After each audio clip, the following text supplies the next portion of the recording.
I guess we'll get started. My name is John McNabb. I want to thank everyone for coming. This is my third DEF CON and the best one yet.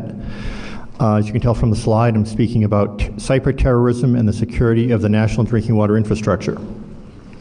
A little about me. By the way, I'm not going to read all the words on every slide. You can read them faster than I can say them, and I'm going to use them as a jumping off point to, mention other things on the same topic as the slide. But I've been an IT pro for 5 years. It's my second or third career after being in environmental advocacy for Clean Water Action and being a lobbyist for the Massachusetts Environmental Agency. In both capacities, I did a lot of work in water supply protection. And my main qualification for talking on this topic is 13 years until a few months ago as a water commissioner in a small town in Massachusetts. I've spoken at one conference so far, and I'm speaking at Freaknik in Nashville later in the year. So I'm trying to the purpose of the talk is trying to make a realistic assessment of the potential of a terrorist attack, cyber or kinetic, against the U.S. public water system. Okay, some of you might be wondering, what the hell is a water commissioner? If you're from New England, you might have a glimmer of an idea because most New England towns have a fragmented sort of local government where the executive body is the selectmen, the legislature is the town meeting, and then there are various other elected or appointed bodies that do various things. And every town is a little different. In my town's case, and I'm going to try not to mention the name of the town so no one there gets mad at me that I pointed a finger at them, but it's an elected position in my town and in many others in New England, usually 3 people for a three-year term each, and it rotates, so one person's up every year. So you can see the picture there of me running for election the first time in 1997. And the pattern usually is for these low-level posts, so to speak, as opposed to selectmen or school committee, which are the really high-interest posts in small towns in New England, is that you get elected and you're basically not going to be opposed again. And that happened in my case. I had a relatively easy race against one opponent in 97 and then have been unopposed ever since. In most other places, and usually in the rest of the country where you have a mayor and a city council or a town council, the water department would be under the DPW. But the point is here that I was one of 3 people for 13 years who were the policy-making body, the managerial staff, and the top of the heap for decision-making. Not day-to-day. I wasn't the IT department. We didn't have an IT department. But I try to apply my IT knowledge whenever possible when looking at our SCADA system and these questions. The biggest issues that water departments commissioners look at is what's the budget. And it's not that easy to get rate increases. And that makes it hard to upgrade equipment a lot of times and to deal with the decaying infrastructure and the new regulations that come into place. So brief outline, I'm going to go through some definitions. I'm going to talk about threats to drinking water from terrorists or other parties. I'm going to describe the national drinking water infrastructure and some issues relating to that are pertinent to this topic. Then we'll go through the components of a single water system, the notional water system, and I'll discuss the instrumentation in each case, the pros and the cons of an attack vector on that water system. And then I'll tie it all together in talking about SCADA, which there's been a lot of talk at DEF CON this year about, which is good. And then I'll try to wrap it all together with an assessment of what's really the extent of the risk, what's been done so far, and what needs to be done. So definitions: public water system. The EPA defines it as a system that has at least 15 service connections or regularly serves at least 25 individuals. And I'll explain later that's a lot of systems in the U.S. SCADA, it's process control instrumentation and software used in manufacturing, infrastructure, utilities, etc. I realize there are some control systems that aren't technically SCADA, but I'm going to use SCADA as a generic term to talk about process control. We call it SCADA, even our little water system, and it really only runs in the plant and some remote systems, but it's the same idea. Critical infrastructure, and that's what this talk is really here for. Why is this talk at DEF CON? Is that it's a concern for security of critical infrastructure. And critical infrastructure is a quick definition, is infrastructure that's essential for the operation of society and the economy. There's other more technical definitions. There's a number of different definitions in the Bioterrorism Act of 2002. There are presidential commissions on critical infrastructure going back to 1998, and a lot of other legislation and regulation that deal with that topic. And there'll be more on that later. And cyberterrorism. Now, there's no accepted definition of terrorism that I've been able to find, and there's no, you get even more complicated if you try to talk about cyberterrorism. And I've heard other speakers say they use the word cyber only because it's convenient, and I agree with that, because it's got a lot of misconceptions. So without going through the dozen or so definitions that I found in my research, I'm going to define it as an attack through the cyberspace or the internet or computer that has an effect in the real world, that has a real, that breaks something, whether it's a person or a water supply or shuts something down or starts something up. It's not hacktivism, it's not defacing a web page, what some people call cyberterrorism. We're talking about the stuff that affects the real world from an internet connection in most cases. So how important is drinking water? In your home, you need to be able to drink water on a daily basis. You need it to make food. You need it for your toilet to flush and have sewage. And you need it for fire suppression for the hydrant outside the house. But bigger than that, it supports almost every other critical infrastructure that there is. And this is a list I took out of a government report on, looking at the interdependencies of infrastructures and which ones are dependent on drinking water. Agriculture, food, public health, I won't read the whole list. That looks like everything to me, but if there's anything missing, it's probably not that important. And on the right-hand side, I try to look for the flow charts that look at the cascading failures from one thing failing. And I couldn't find any that started with drinking water, but they all seem to start with power, of course. So here are two with power, and one talks about water. On the top one there, the bottom row talks about, power fails, water fails, agriculture fails. That's not necessarily drinking water, but irrigation water. And it causes a further failure in another sector. And in the bottom one, it's power supply disruption, water supply, medical facilities, medical treatment. So you can think about it in almost any category. The water supply fails, something else fails, society becomes less effective, there are less services available in other sectors of society. So the bottom line is water supply. We're not talking about water supply for its own sake necessarily, but it's a basic requirement for operation of everything. Drinking water has been the target of attacks for thousands of years. And my favorite one is Vlad the Impaler, Dracula.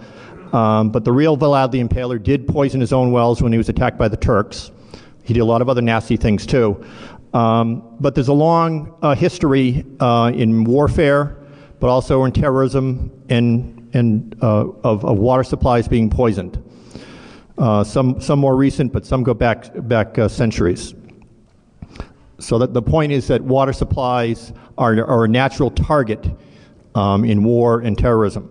We shouldn't be surprised when someone's threatening to attack a water supply or actually attacking it. There have been terrorist threats to poison the U.S. public water supplies, and through history, there's been some domestic folks, Order of the Rising Sun in Chicago, typhoid, the Covenant Arm and Sword of the Lord in Arkansas. They were threatening to poison water in New York, Chicago, and somewhere else. In both cases, they were caught before they could do anything, and the evaluation was they didn't really know what they were doing, and they didn't have enough of the substance to really make a difference. But it was taken seriously, and there were arrests and prosecutions there. There were a number of ones about Al Qaeda and modern terror groups threatening us. This is a declassified document from a raid at the Tarnak farms in Afghanistan, where, if you can read it, it's handwritten of one of the Al Qaeda operatives there, where they had a training session talking about what sort of poisons to use for poisoning water supplies. So there's realistic evidence supporting the fact that Al Qaeda, they've threatened to poison the U.S. water supply, and there's a piece of paper showing some planning.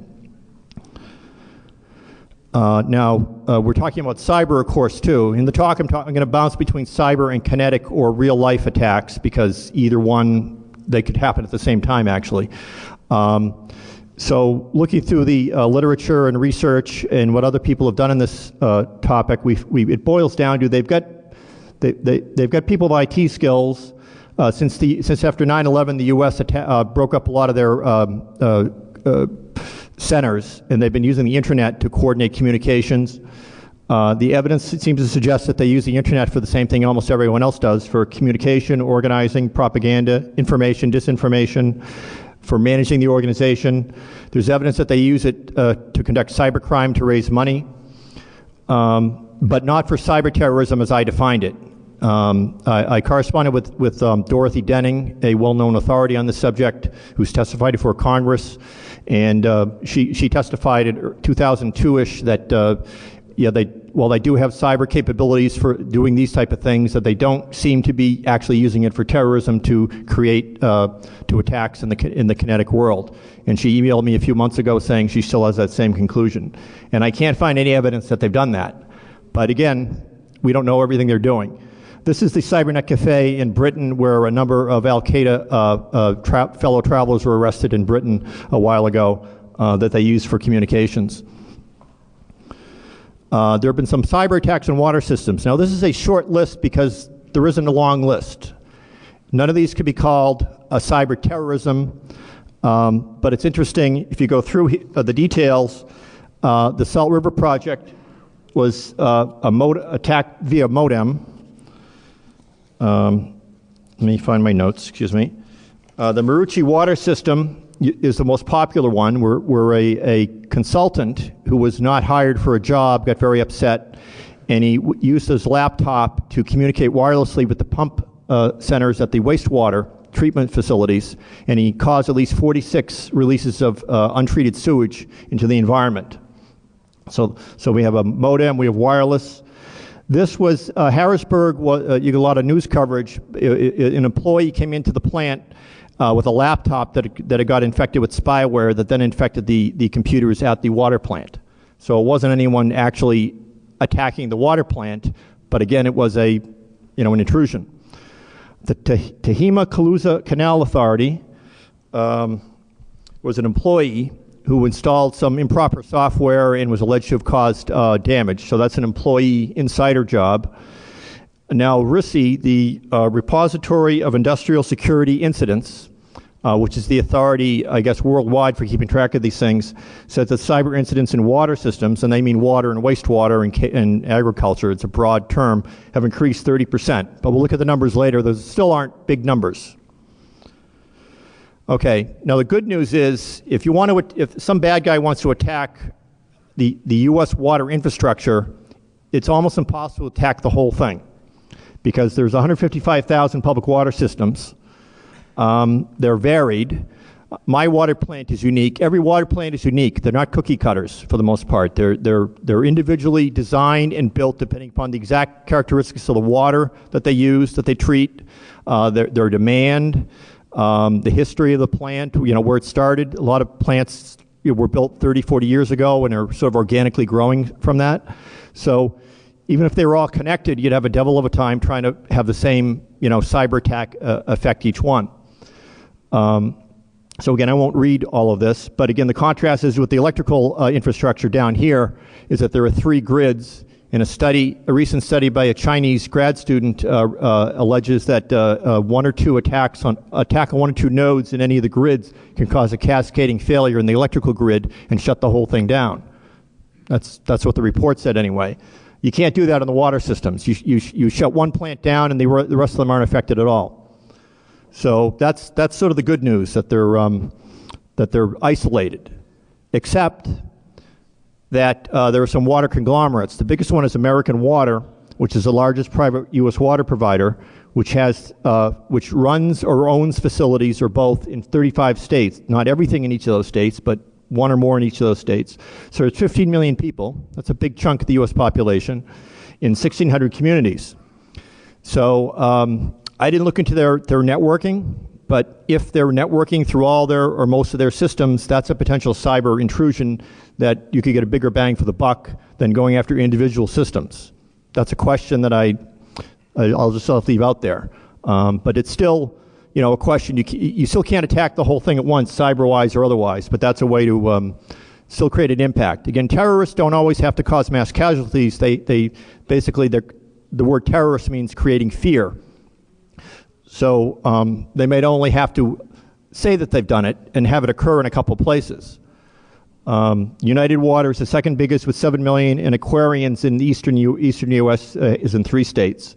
So that's the exception to the fragmentation, but again, that makes it likely that the only mass attack could be through cyber if you can do it. But there are water system interdependencies that bring them together as well. And the biggest one is treatment chemicals. I won't read all the boxes around here, but the biggest one is treatment chemicals, and you can see that chlorine gas is used by most systems. And flip side of the fragmentation of the water industry, the water infrastructure, is the concentration of chlorine production. 38% of it's in Louisiana.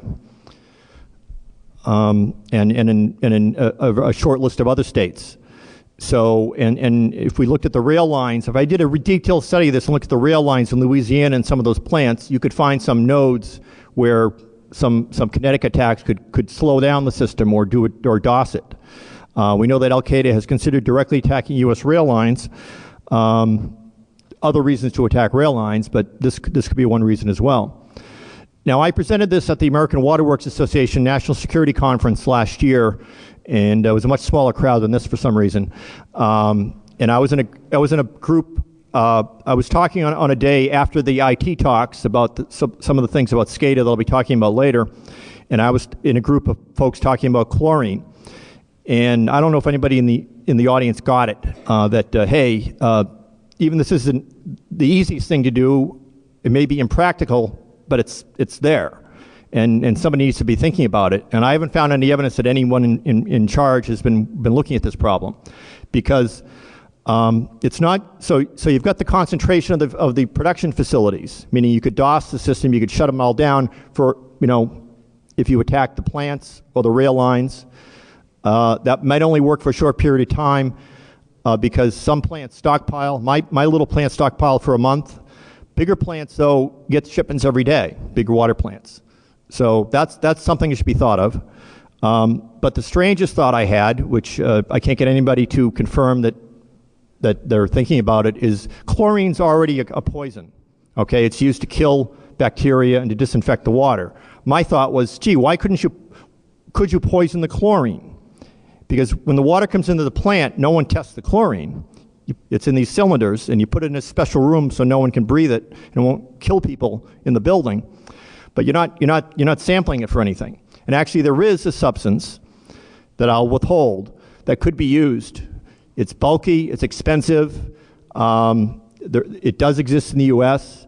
It is a chemical that is known to be held by Iran and North Korea, because it's used to make other weapons of mass destruction. So hopefully it's a far-fetched idea. But I brought it up at the first Water Security Congress right after 9/11, when their panel of experts and their chemists and whatever, and I'm not a chemist, I asked them that. I said, tell me, is this crazy? And they didn't say it was crazy. So I'm worried. But I think what they say in Mythbusters is it may be plausible but impractical. But again, somebody should be thinking about looking into that. So types of attacks in general, if you're going after individual systems, are broken down into chemical, biological, physical disruption, and disruptions of SCADA. Honestly, the good old-fashioned sabotage might work best, but again, if you're attacking water systems in the U.S., how many are you going to attack? That needs a large manpower base to do kinetic attacks and do bombings and stuff. And Al-Qaeda didn't say they were going to shut down the water. They said they're going to poison it. And that's much harder to do. But these are the options. But if you're going to have chemical, biological, or radiological contamination, it's got to meet 4 criteria. It's got to be weaponized. So it's got to be soluble in the water or not soluble in the water, depending on what it is. It's got to be infectious or toxic from drinking water. It's got to be stable, meaning it isn't consumed by being transported in the water. And it's got to be chlorine resistant. Now, I'll go through the components of the water system later. Obviously, it's going to be chlorine resistant if it goes in if it goes like in the reservoir and goes into the plant. But it's still going to be chlorine resistant if it goes in later, because there's always going to be chlorine in the water. There's got to be some chlorine residual in the water when it gets to your house or at the end of the system to make sure that you don't have bacterial growth in the pipes. So there's a short list of CBR that are plausible. And again, I'm not going to go into those details as much as other experts on that subject might. But it also could be a combination attack. So, for example, some of you may have heard in the news that in May there was a boil water order in the Boston area. And what happened was that there was a single point of failure in the 26-inch, it was a gigantic water pipe from the Quabbin Reservoir into the Boston system, and it just broke. And water was spewing hundreds of feet in the air until they were able to stop it. And that was the water that was treated water going into the. It's a whole Mass Water Resources Authority is a wholesaler, and they distribute it to 68 towns in the Boston area. So they couldn't get treated water to people, but they still had to get water out to the system to keep for fire suppression and also to run sewer systems. So they still ran the water, and then they did public campaigns to tell people, boil the water, don't drink the water, do this, here's where we'll get bottled water, and so on. So what if an adversary did the same thing and blew up a pipe and then disrupted the communications?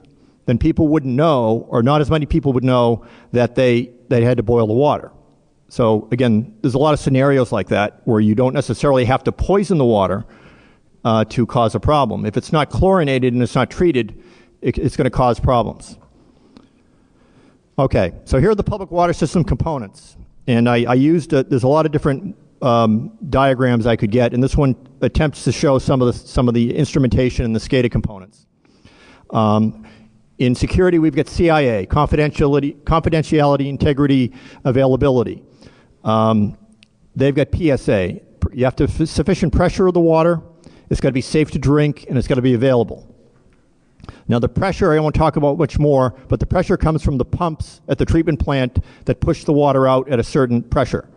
And it's got to be the same as at the top of the water column in the water tanks. So pressure can come from either way. And of course you lose pressure if you have a break in a pipe, which happens, it's a routine thing. Safe to drink, of course, is the quality of the water in the reservoir or the well, and then after it is treated, but also how it is affected by the pipes. The condition of the pipes isn't something you usually think of for safe to drink, but it is. And it's not a big topic for this talk, but it's a gigantic topic for making sure that the water coming out of the tap is safe to drink and actually good to drink, and you want to drink it, and it's not cloudy and it's clear. And available on demand, of course, is the key thing. It doesn't do any good to do the rest if you can't get it to the people's taps. So, source of water supply. After 9/11, people were scrambling before, at water plants anyway, water systems, before we got any direction. And I remember the MWRA, the Mass Water Resources Authority, Water Resources Authority, the biggest one in Massachusetts, spent millions of dollars with the armed guards and building fences and so on around the Quabbin Reservoir and around reservoirs. And we had the similar thoughts in my town, and that's my reservoir there. Actually, that's the pond. There's another reservoir that we share with the state. And we were concerned with, immediate, what do we do now? And so I tried to block vehicular access as much as we could to the reservoir, but you can't in many cases because they're big. Then as we got more details and things filtered down from the EPA and the State Environmental Agency, it became clear that it's not impossible to poison a large water supply, but it's, again, very impractical. And the example I got in my research is the Dillon Reservoir. Someone did a calculation what it would take to contaminate it, and it's a lot of contaminant. So someone would have to dump, you'd have to have tanker trucks backing into the place. Again, not impossible, but again, if you're an adversary, is that you're going to want to do that in 10 or 100 places? Unlikely, but so it's good to be vigilant about it. But again, we're not really worried that this will be the first place someone would attack. Now, on the other hand, I've done a lot of work in protecting water supplies for Clean Water Action in the state, and in my town, and there's a lot of examples of well fields getting out of commission because they're contaminated from leaking underground storage tanks, petroleum, et cetera. Also nitrates if septic systems are too close together. Superfund sites, there's a water supply. I worked with a citizens group in Wilmington, Mass. To deal with a Superfund site that knocked out half the town's water supply that were wells. So it's not unusual at all for a well field to be knocked out of commission. That's usually if it's what's called a confined aquifer. So it's an underground pond, basically, with clay on the boundaries, say, or rock, or something relatively impermeable. So something spills in it, it stays in it, and the concentrations go up, and you can't drink it anymore. That's not that uncommon. So well fields are most vulnerable. Again, but it's the same problem with dilution. So, you've got a Superfund site in Wilmington, for example, for decades was dumping God knows what, TCE, PCE, all sorts of, industrial chemicals into the ground. And over decades, it killed the water supply. So again, that's difficult for an adversary to do on purpose. Now, instrumentation, there's a wide variety of instrumentation, well, maybe not that wide, but depending upon the source. In a surface water supply, a pond, lake, or reservoir, you often have stream flow controls where you try to keep track of the stream flow going in and out of the pond to control the water balance. You might, in some cases, you have a real-time control monitoring of water quality, although that's fairly rare. And in many cases, those would feed into the SCADA system. So you'd have a route potentially for data or an attack from these instrumentation systems into the SCADA system. But the biggest sort of impact would be, say, a dam, obviously. If you had a dam that was radio controlled or SCADA controlled or some other remote control for it, you can think that if you could open the floodgates in a dam or close it so it would spill over, or combine that with a kinetic attack, that's an area for causing serious damage. Okay, the water treatment plant, that's where the heart of the SCADA system is, and I won't go through the entire treatment process, but it's, you have to intake the water, you coagulate it to take out the bigger pieces of solid matter. Flocculation further takes out the solid matter. Chemical addition, you have to control the pH and some other parameters. Filtration takes out everything else, and chlorination is used for the most part for disinfection, but also in New England anyway, to oxidize iron and manganese, which is a common contaminant in New England. And then it goes to the clear well, something called the clear well, which it could be inside the plant, could be under the plant, could be a tank outside the plant. And that's probably the most vulnerable part of the plant because it's after all the processes. And this is where the heart of the SCADA system is. And again, I'm used to a small system with one plant. You can be a moderate-sized system and have 4 or 5 treatment plants and maybe have one SCADA system that, works for all of them. Now, usually they're in a building and the building is alarmed.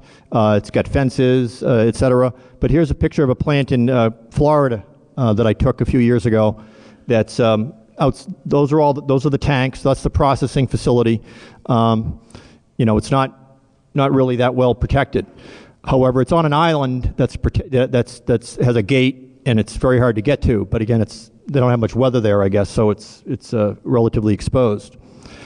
So again, what could you do in a plant if you were attacking it? A kinetic attack, I think, would boil down to this plain old sabotage. You'd blow something up and stop the production. And that's the most dangerous thing, actually, because every plant is individually built and designed, and the pumps, the high-level pumps that create the pressure, you don't get them off the shelf. In my plant, it took 18 months to get a replacement, and we didn't want to go out when we didn't plan on it, and we had to run on one pump for like 18 months. Then the water commissioners made a rule that let's buy another one and keep it on stock. So that's probably the most likely one if they're going after one plant. If you were going to if you had the capability to do a cyber attack on it, and I'll be getting to that a little more later, you could perhaps change the dosing of the chemicals. And it's been alleged that the most likely thing to do would be increase the chlorine, because too much chlorine in the water can be harmful to health. You could also reduce the chlorine and then shut off the sensors that monitor it going out, and that would cause bacterial growth in the water, which doesn't sound that dangerous, but that would cause diarrhea and other gastrointestinal problems, which can be fatal. So that's poisoning of a type. Finished water storage, again, water tanks. This is an old tank that we had in my town before we repainted it. The high school, it was behind the high school, and the high school kids wrote a derogatory term about the principal up there in 1965. So that's the racing stripe, as we called it for decades. Now, a lot of water systems have single points of failure, is what a lot of the studies say. And from 1965, when this was built, to 2000, that was the only water tank in the town. And it was such a single point, such a problem that we couldn't clean it, because when you take down the water tank, you have no place to store water, and it affects the pressure and everything in the town. So it wasn't until we built the second tank that we were able to actually clean out the tank, which is a indication of the noise that we have in water supply.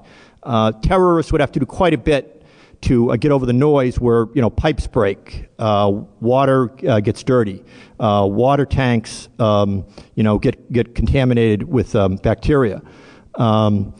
There's a lot going on that we don't need terrorists to have problems with water tanks, for example. Woburn, Mass., which has a history of, again, wells being contaminated, in the movie Civil Action, you've all probably heard about. 2 years ago, they'd have boil water order because one of their tanks got polluted with bird shit, because they had allowed the top of the tank to be corroded, and the birds would perch on it and defecate into the water. And they didn't find that out until it was too late, and they had to boil water order. Then they had to take that tank out. They had more than one tank, fortunately, and then drain it, clean it, fix the top, put it back in service. So there's a lot going on in water systems without terrorists, getting in the way. Yes? So were those birds considered terrorists? No. They were never identified either.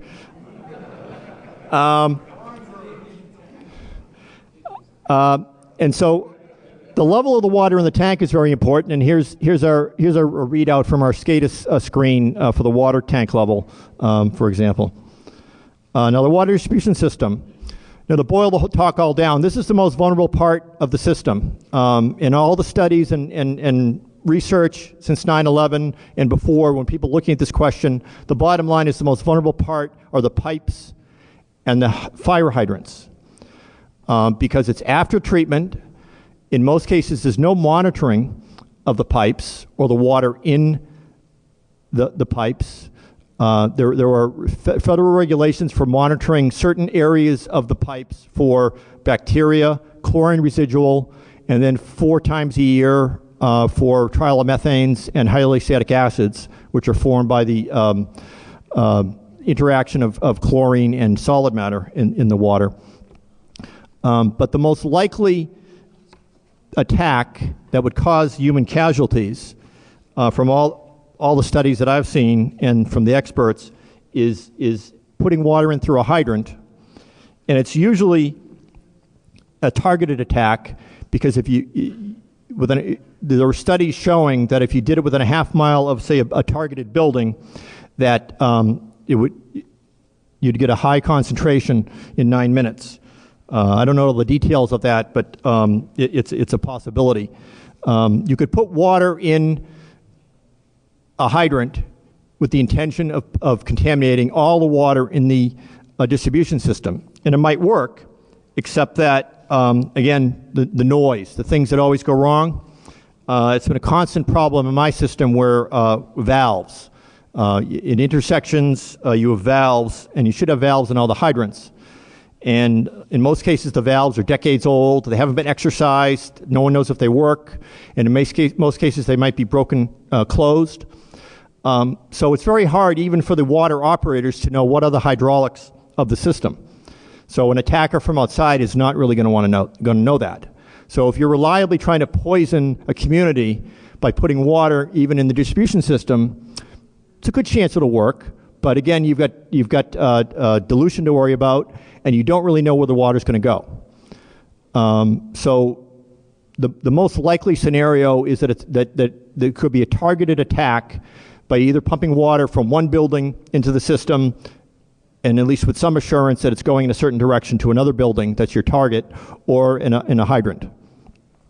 Now, there's 1.8 million miles of water pipes in the U.S.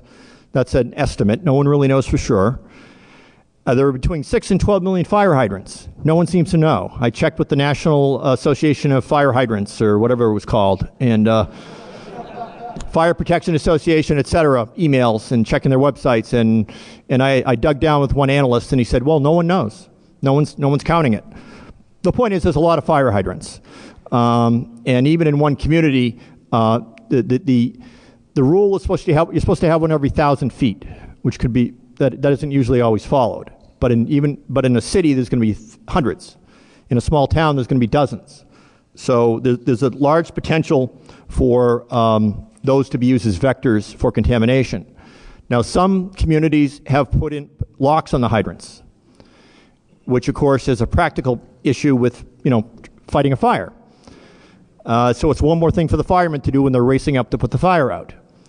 So I personally would balance that against the very remote chance of the fire hydrant being used as a vector and not do that.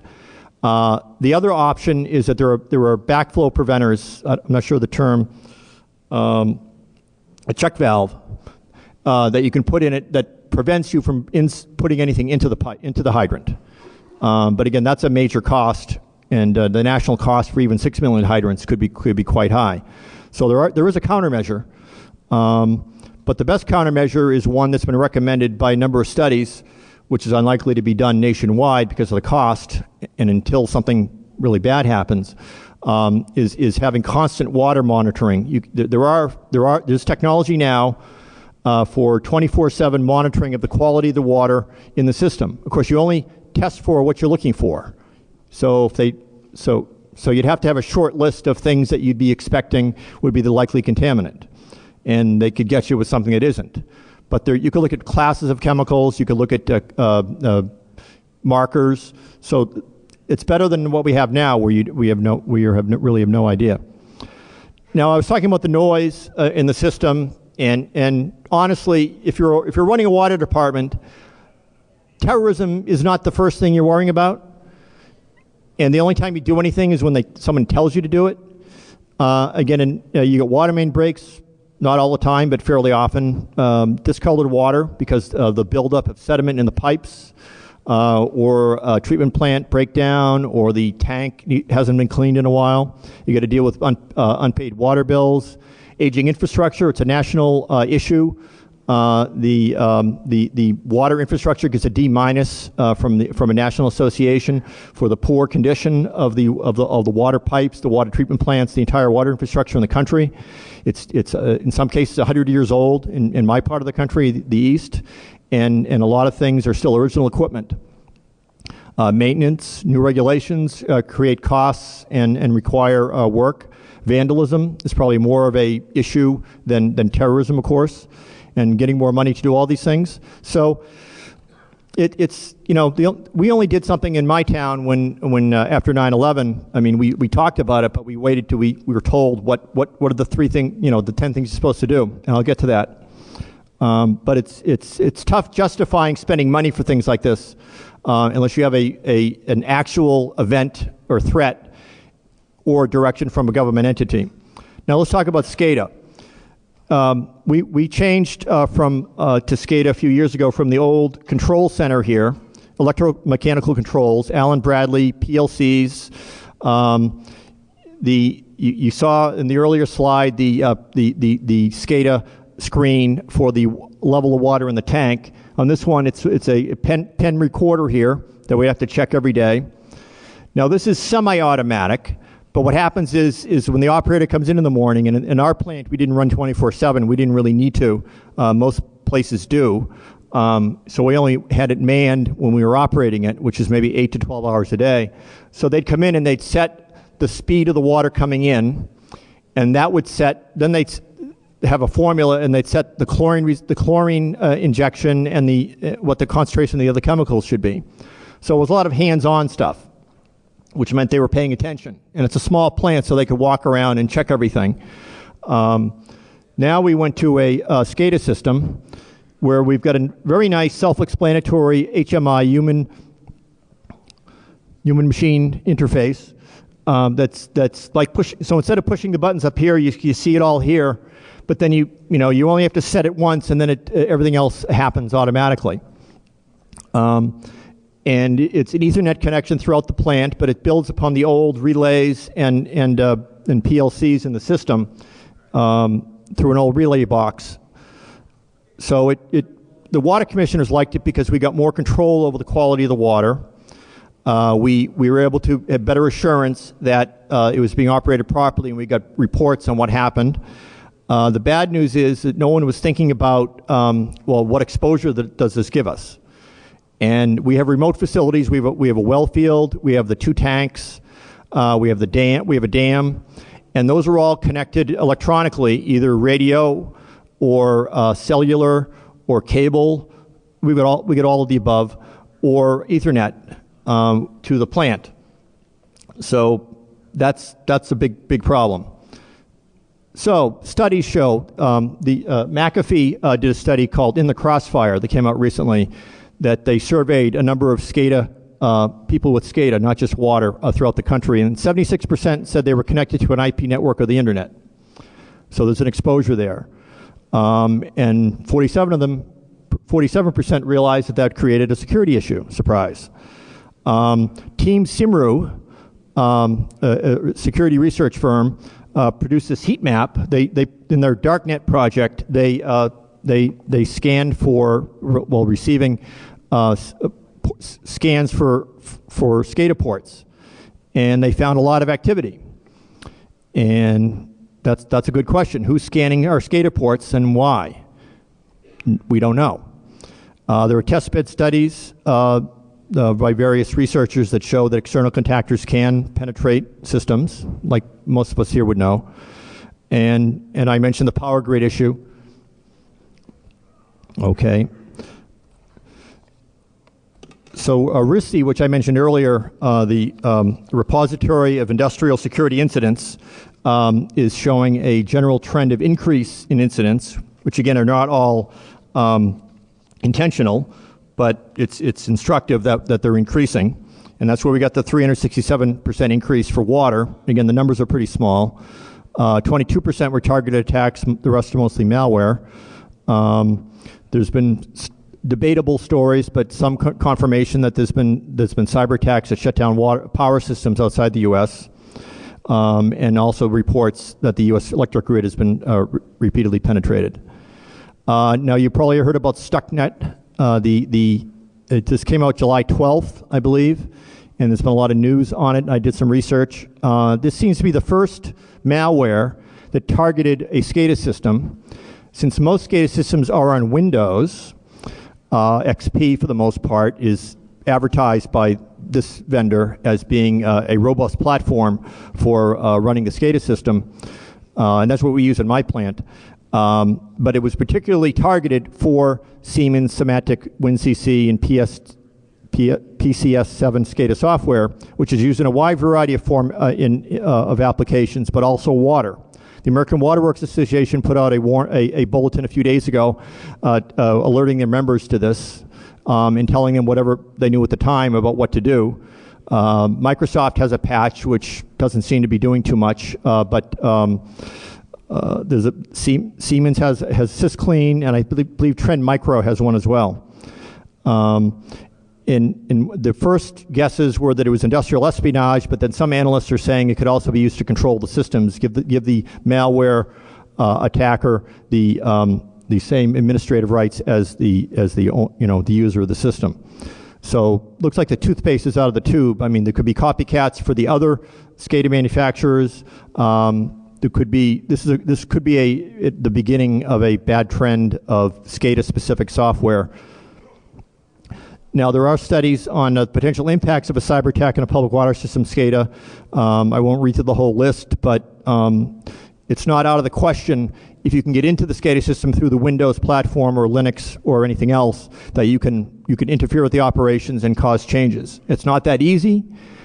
You'll notice in all my examples earlier, I couldn't come up with an actual terrorist or other attack that actually did that, but the Siemens Stuxnet malware shows that the bad guys are going that direction. So trying to wrap up here, what's the extent of the cyberkinetic risk to public water systems? On the one hand, it's too big and exposed to protect, but on the other hand, the fragmentation makes it hard to attack.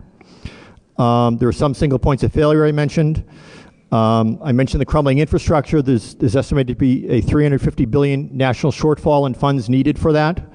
So before you even get to attacks by terrorists or other folks, the infrastructure is already in bad shape.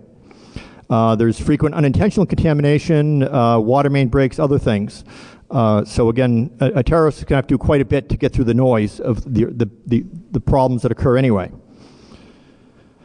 What's being done to protect public drinking water systems, and I listed the government things that have been happening so far.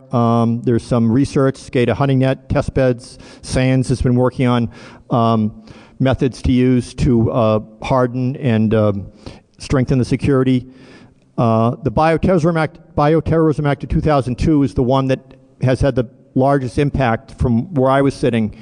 That required us to do vulnerability assessments and send that to the EPA, and then to do a emergency response plan. And those had to be done by 2004, 2005. And that's it. So on my water system, we got the vulnerability report. We hired a consultant who was in the business of doing that, gave us a lot of very good recommendations, and we followed some of them. And because no one tells us to do, here's the 10 things you have to do. So I'm not aware of any study that says, here's the status of every water system in the United States on doing minimum required or recommended security for kinetic or cyber. And that's part of the big problem. It's local control of water systems, and it's a wide variety of security. What still needs to be done? Estimate of $1 to $1.6 billion to implement the security recommendations of the government, but also other bodies. The bottom line is, since the most vulnerable part of the system is the distribution system, is real-time monitoring of water in the distribution system. Don't hold your breath. I don't have a cost estimate for that, but it's probably not going to happen until it's too late, or there's a major attack somewhere. But that's your really only security from all the other possible attack vectors, is checking the quality of the water as it gets to the customers. In my opinion, is there should be some EPA required standards. And all the post 9/11 changes in governance of DHS and so on, the EPA is still left in charge of everything to do with water supplies.